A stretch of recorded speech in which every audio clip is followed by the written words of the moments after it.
Bien-aimés dans le Christ, que la grâce de Jésus-Christ notre Seigneur, l'amour de Dieu le Père et la puissance du Saint-Esprit descendent maintenant sur nous pour nous aider à méditer cette parole, afin qu'elle puisse porter du fruit dans notre vie pour la plus grande gloire de Dieu et le salut de nos âmes.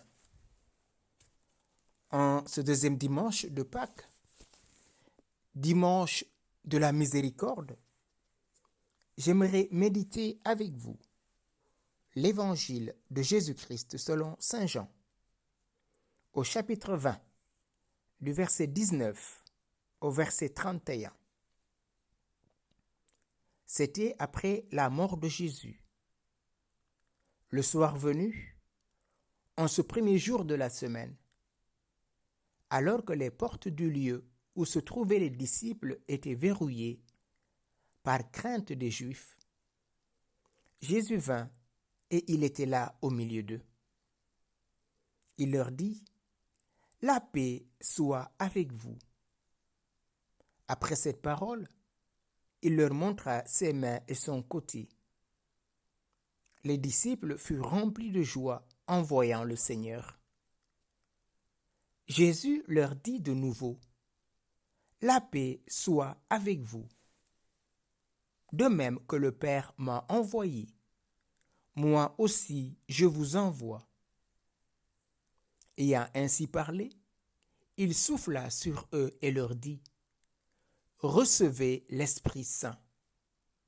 À qui vous remettrez ces péchés, ils seront remis. À qui vous maintiendrez ces péchés, ils seront maintenus. » Or, l'un des 12, Thomas, appelé Didyme, c'est-à-dire jumeau, n'était pas avec eux quand Jésus était venu. Les autres disciples lui disaient : « Nous avons vu le Seigneur. » Mais il leur déclara : « Si je ne vois pas dans ses mains la marque des clous, si je ne mets pas mon doigt dans la marque des clous, si je ne mets pas la main dans son côté, non, je ne croirai pas. » 8 jours plus tard, les disciples se trouvaient de nouveau dans la maison et Thomas était avec eux. Jésus vient alors que les portes étaient verrouillées et il était là au milieu d'eux. Il dit : « La paix soit avec vous. » Puis il dit à Thomas : « Avance ton doigt ici et vois mes mains. Avance ta main et mets-la dans mon côté. Cesse d'être incrédule, sois croyant. » Alors Thomas lui dit : « Mon Seigneur et mon Dieu. » Jésus lui dit : « Parce que tu m'as vu, tu crois. Heureux ceux qui croient sans avoir vu. » Il y a encore beaucoup d'autres signes que Jésus a faits en présence des disciples et qui ne sont pas écrits dans ce livre. Mais ceux-là ont été écrits pour que vous croyiez que Jésus est le Christ, le Fils de Dieu, et pour qu'en croyant, vous ayez la vie en son nom. Bien-aimés dans le Christ, alléluia, alléluia, Christ est vraiment ressuscité. Jean commence son évangile en nous disant : c'était après la mort de Jésus, le soir du premier jour de la semaine, c'est-à-dire le dimanche. Et ce n'est pas anodin que Jean précise ce jour-là. Parce que les Juifs fêtaient le sabbat, le 7e jour, comme jour de contemplation et d'action de grâce. Jésus, qui est le Messie envoyé pour accomplir toutes les prophéties, vient en ce premier jour de la semaine, qui devient maintenant le dimanche, pour montrer qu'il est venu accomplir. Seuls les chrétiens se retrouvent le dimanche pour célébrer ensemble cette victoire de l'amour sur la haine, victoire de la lumière sur les ténèbres, victoire de la vie sur la mort. Aujourd'hui, nous avons oublié, ou pratiquement presque oublié, le sens du dimanche. Ce n'est pas seulement des retrouvailles entre amis, entre familles. mais c'est se rappeler qu'il y a quelqu'un qui m'a aimé. Et en ce jour, ce premier jour de la semaine, il vient à ma rencontre. Et moi, en quittant ma maison, en quittant tout, et en allant à l'église, je pars à la rencontre du ressuscité, comme Marie-Madeleine, comme les disciples d'Emmaüs, comme chaque disciple depuis le début de la vie chrétienne. Oui, le rassemblement dominical n'est pas une célébration comme toutes les autres. C'est vraiment la célébration, parce que c'est la victoire du Christ que nous célébrons. Et à chaque Eucharistie, Jésus vient à notre rencontre. Donc, frères et sœurs, donnons à ce jour sa valeur spirituelle. Donnons à ce jour sa valeur conviviale. Donnons à ce jour sa valeur de joie. Oui, le dimanche caractérise les chrétiens. Dans le monde juif, c'est le samedi. Et dans le monde musulman, c'est le vendredi. Ce premier jour de la semaine, qui est la lumière lumineuse, qui est la joie ineffable. Entrons dans ce jour de dimanche. Et qu'est-ce qui se passe? Jésus vient à la rencontre des disciples qui étaient verrouillés dans le cénacle. Ils avaient peur. Mais Jésus n'a pas peur, frères et sœurs, de se retrouver au milieu de ses disciples qui sont dans la peur, verrouillés. Vous voyez, Jésus n'a pas une clé pour ouvrir, mais il est Dieu. Sa résurrection montre que rien, plus rien ne peut le retenir. Il est maître de tout. Il est là au milieu d'eux. Car sans le Christ, frères et sœurs, notre vie tombe en ruine. Jésus est au centre de notre vie. Tel qu'il puisse en être nos peurs, nos hontes, nos traumatismes, nos blessures, nos déceptions. Accueillons-le au milieu de ces épreuves. Et c'est là où, frères et sœurs, que nous allons voir sa gloire. Laissons Jésus entrer dans tous ces lieux où nous sommes blessés, dans tous ces lieux où nous sommes verrouillés, et recevons la paix. La paix soit avec vous. Oui, mon frère, ma sœur, toi qui m'écoutes maintenant, la paix soit avec toi. Ouvre maintenant ton cœur à Jésus ressuscité. Que sa lumière vienne, que ses saintes meurtrissures viennent maintenant te guérir, viennent maintenant te restaurer, viennent maintenant te délivrer. Après ces paroles, ils furent dans la joie. Et donc, si toi aussi tu laisses Jésus venir dans ta situation actuelle, tu seras dans la joie. Non pas que tes problèmes seront réglés, mais dans la joie d'être avec celui qui n'est qu'amour, celui qui peut tout. Et en second lieu, Jésus leur dit, une seconde fois, la paix soit avec vous. Si tu acceptes la paix de Christ, si tu acceptes qu'au milieu de ta honte, de tes déceptions, de ta maladie, de telle qu'il puisse en être ta situation, la présence de Christ, sois dans la paix. Et va dire à tes frères ce que le Seigneur a fait pour toi. Parce qu'il va dire aux disciples, comme le Père m'a envoyé, moi aussi je vous envoie. Reçois maintenant le Saint-Esprit. Saint-Esprit, toi que Jésus a répandu sur les apôtres, descends sur chacun d'entre nous, sur mes frères et sœurs, pour que nous soyons renouvelés au-delà de nos difficultés, pour que nous soyons délivrés, guéris, restaurés, si telle est ta sainte volonté, Esprit Saint. Et Jésus nous dit, à qui vous remettrez ces péchés, ils leur seront remis. À qui vous maintiendrez ces péchés, ils leur seront maintenus. Ce n'est pas seulement aux apôtres que Jésus donne ce pouvoir de pardonner. Nous sommes tous invités à pardonner les péchés de nos frères et de nos sœurs, à ne jamais retenir les péchés de nos frères et sœurs, car si nous les retenons, nous ne faisons plus l'œuvre de Dieu, car Dieu nous pardonne toujours, 70 fois, 7 fois, 70 fois. Entrons dans ce regard du Christ, qui vient nous déverrouiller, qui vient nous faire quitter nos peurs, qui vient guérir nos blessures par ses saintes meurtrissures. Et c'est ce qu'il va faire avec Thomas. Voilà la miséricorde que Jésus va manifester à Thomas.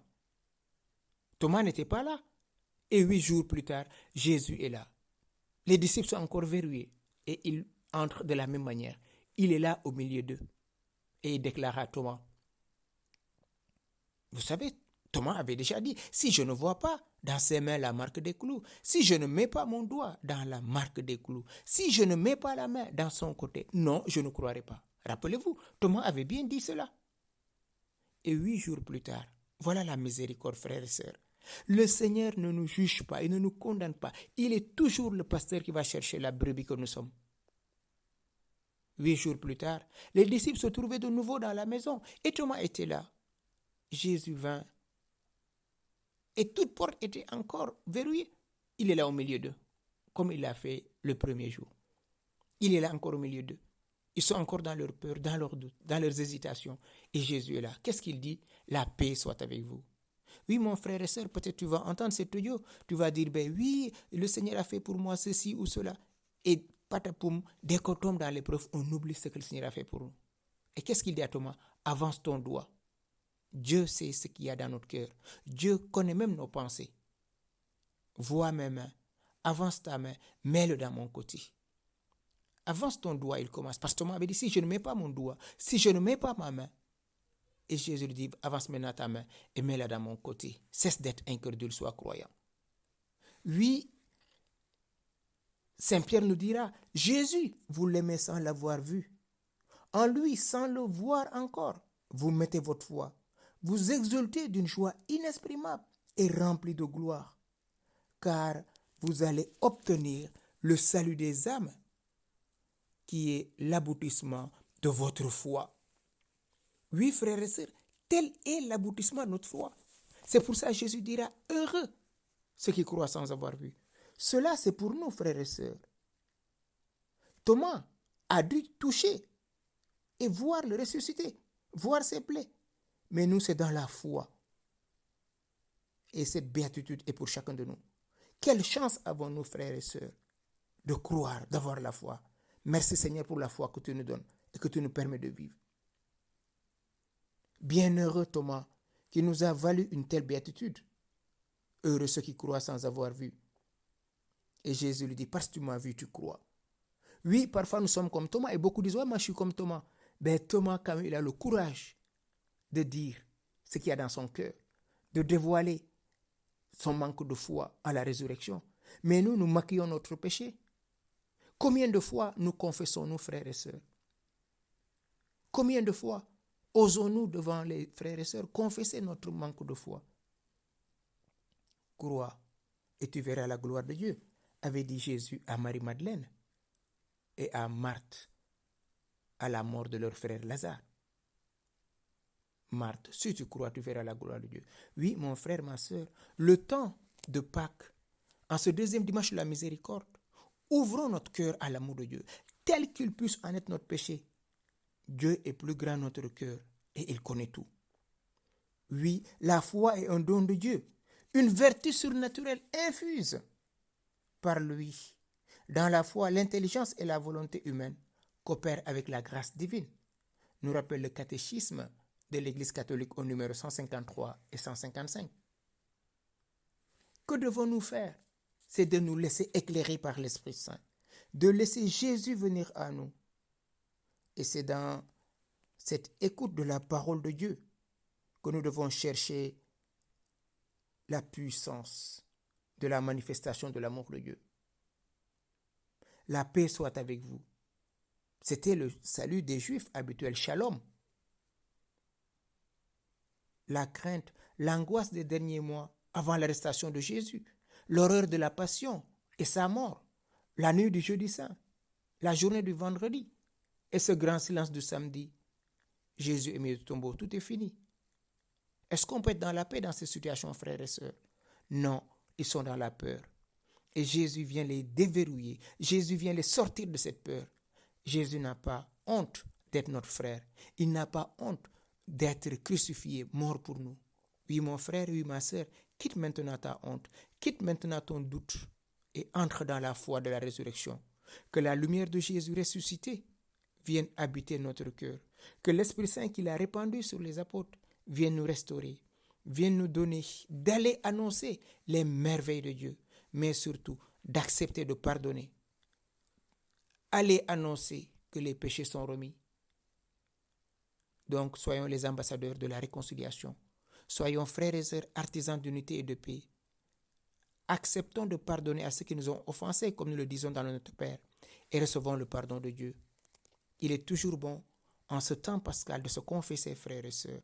Allons-y nous confesser, pas à un prêtre, mais à travers un prêtre, à Dieu, qui a choisi cet homme pour qu'il puisse manifester sa miséricorde. À nous, nous sommes pécheurs. Demandons cette grâce les uns pour les autres. Ô Jésus, toi qui as montré tes saintes meurtrissures à Thomas, accorde-nous la grâce dans la foi de marcher et de faire confiance. Toi qui vis et règnes, Dieu pour les siècles des siècles. Amen.